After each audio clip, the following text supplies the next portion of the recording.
Hello sparkling stars! If you're looking to lose weight, this is a must-watch video for you. It really frustrates me to see so many women losing their progress just because they're following the wrong strategies. Let's be honest, we all started with the same old program, tons of cardio and restrictive diets. Most people think that weight loss journey is like one-size-fits-all solution, like everyone's walking the same road to the park, like everyone is strolling past these pink flowers, sitting on the same bench and dealing with a crazy dog lover who never brings bags. But that's not true. In reality, for one person, it's like navigating a desert. For another, it's jungle. And for someone else, it's Mr. Wonka's factory. Today, I'm going to show you how to lose weight tailored specifically for you. Whether you're obese, have a few extra pounds, or just want to get shredded or eliminate some problem areas. And you'll see what's bad for one body type works perfectly for another. Over the years, I've helped dozens of women transform their bodies. The key? Realizing that one-size-fits-all solutions don't work. It's about understanding where you're starting from and tailoring an approach just for you. And I'm just gonna give it to you. So if you're already looking for a rewind button, don't rush, because throughout this video I will explain some of the basics why it works, so you might simply not understand everything if you rewind. You can't just tell someone who is obese, bingo, I have a solution for you. You just need to eat less and move more. Get out of here.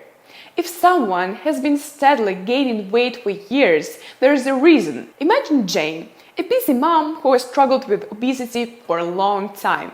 One day, she decides to change her life and finds a trainer who gives her a typical weight loss program. She starts doing these crazy HIIT workouts, jumping like a horse, which can even hurt her knees. But are they really as effective as these thumbnails? Burn 400 calories, burn 600, burn 1000. In reality, researchers show we burn way fewer calories. When it comes to people with obesity, they used to eat a lot and burn really a lot. I'll explain how this works later. It's a bit of magic. But for them, HIIT workouts are just a drop in the ocean. Let's go back to our lady Jane. She also starts a typical diet based on boiled chicken breast and quinoa, suffers. How long can she keep up this pace? Let's say she's super dedicated, she could survive for a whole month. She steps on the scale and she has lost only 5 pounds. Simple math tells her it will take another 16 months like this to lose significant amount of weight.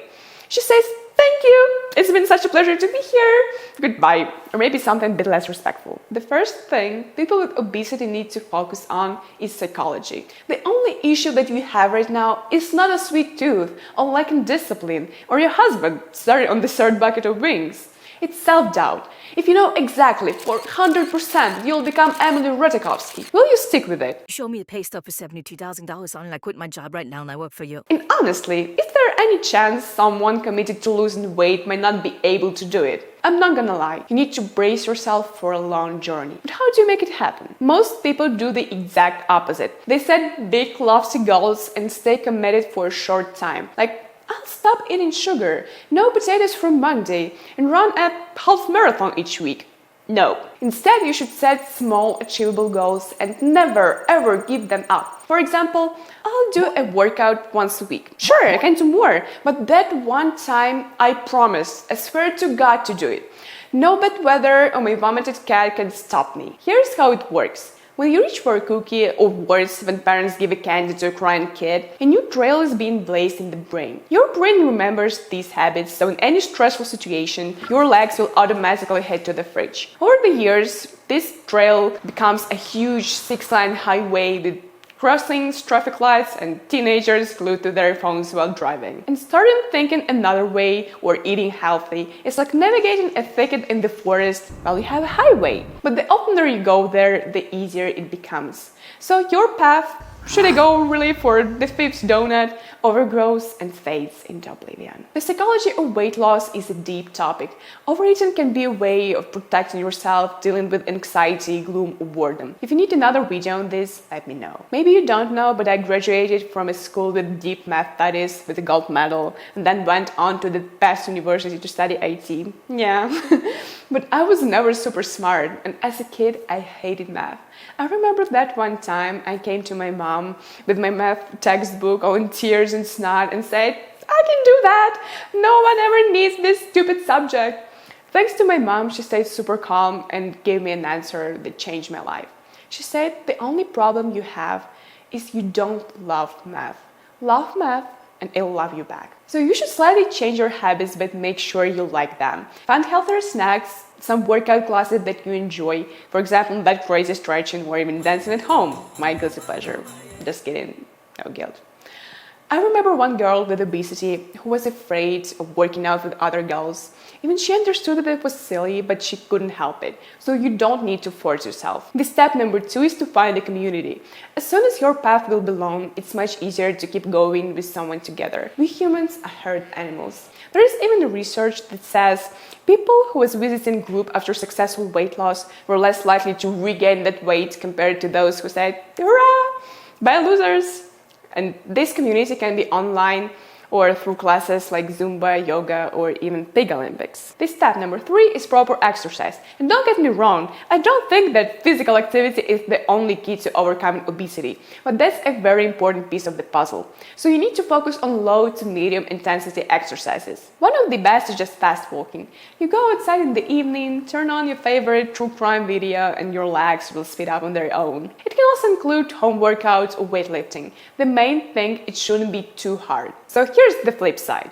Sometimes I see the opposite picture. For example, a girl comes to me who is 125 pounds and wants to drop to 115. She runs 6 miles every day, eats only protein and vegetables, but her weight is stable. How is it possible? Every night she loses control and ends up eating a whole basket of ice cream or the entire cake. If someone told me right now that she needs to eat less and move more, I'd lose it. The thing is, your body isn't a simple calculator. You can't just subtract 1,000 calories and expect to lose weight quickly. It's a freaking awesome biomachine designed for survival. And that lady used to eat 53 donuts every night, not because she's weak or has psychological problems, maybe she does, but because her body was trying to survive. Of course, that's an extreme case, but if you're already pretty slim and you're trying to cut the last 10 pounds, you need to stop. The worst idea is to try to reduce your energy intake even more. Your body is already on survival mode. I went through this when I was 15. I used to eat 600 calories. And one day I just realized I was sitting on the floor near the fridge, having just eaten 3 huge, tasteless Soviet gingerbreads with a thick layer of butter.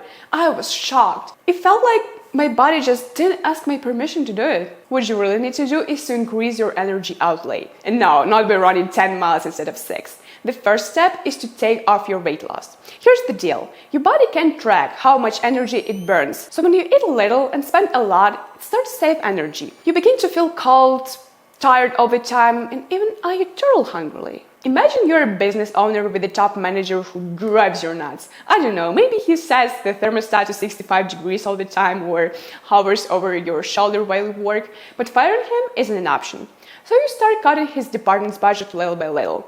But he, the bastard, refuses to drown. He cancels free coffee, recycles toilet paper, and finds a way how to stretch every dollar. If this savvy office nerd can adapt to a shrinking budget, why would your body, owned by millions of years of evolution, burn the same 2,000 calories? But when you stop this fitness extremism, your body starts to burn more energy. The duration of the break depends on how severe the situation is, but in general, 2 months is enough. If you're not struggling with the weight loss for a long time, you can just skip this step. The important thing to remember is if you're tormented your body for a long time, there will be a temptation to eat everything and anything. The rule is that you can eat as much as you want, but only healthy food. And no, chocolate is not a vegetable just because it's made from beans. The second step is to gain muscle. Yes, they burn a lot of energy. Losing weight with muscles is like being on cheat mode. That's why a lot of influencers offer some extreme diets, because if you have muscles, you're forgiven a lot. This perfectly matches the step 1. Use this break to gain muscle. Because when some girls realize they need to get swole to lose weight, they try to do both at the same time. That's a bad idea. Don't do this. The third step is to use some techniques to fool your body. Remember, our metabolism is highly adaptive.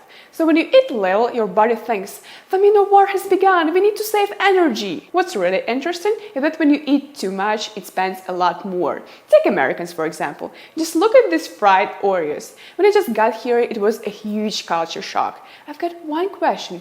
Isn't regular Oreo tasty enough?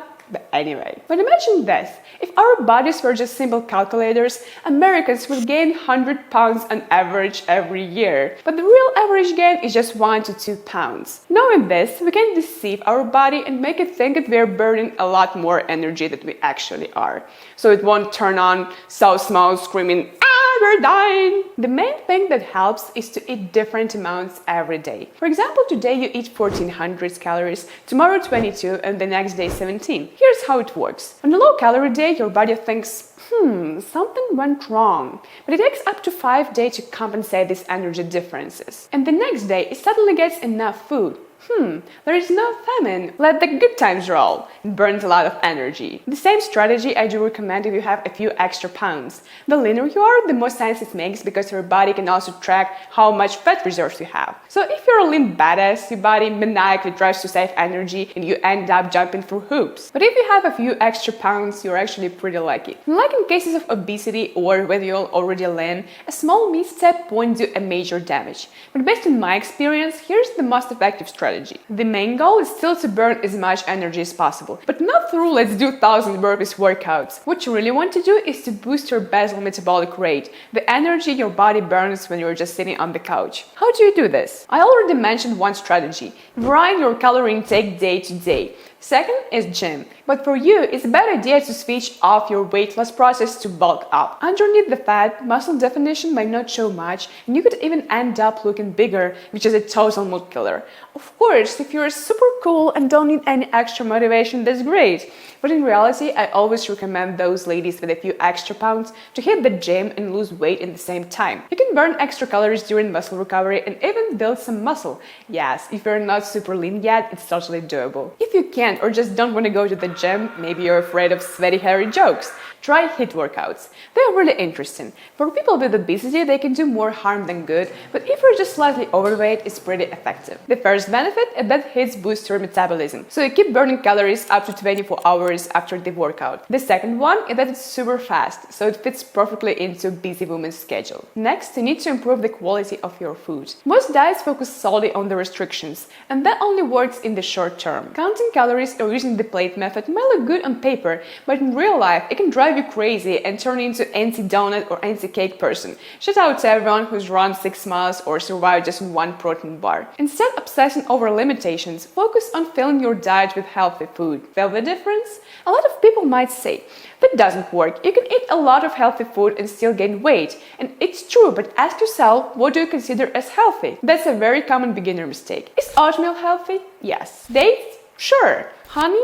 Absolutely, but stack them all together and it's a carb bomb. Focus on the real needs of your body with the goal of losing weight. That means as much protein as possible. Chicken, meat, fish, dairy, protein bars and shakes. Oh no, but it will destroy my kidneys, you might say. And I always laugh at that because firstly, high doses of protein don't affect people with healthy kidneys, and secondly, it's almost impossible to overdo it. Even if you plan to exceed that limit, maybe you want to annoy your mom.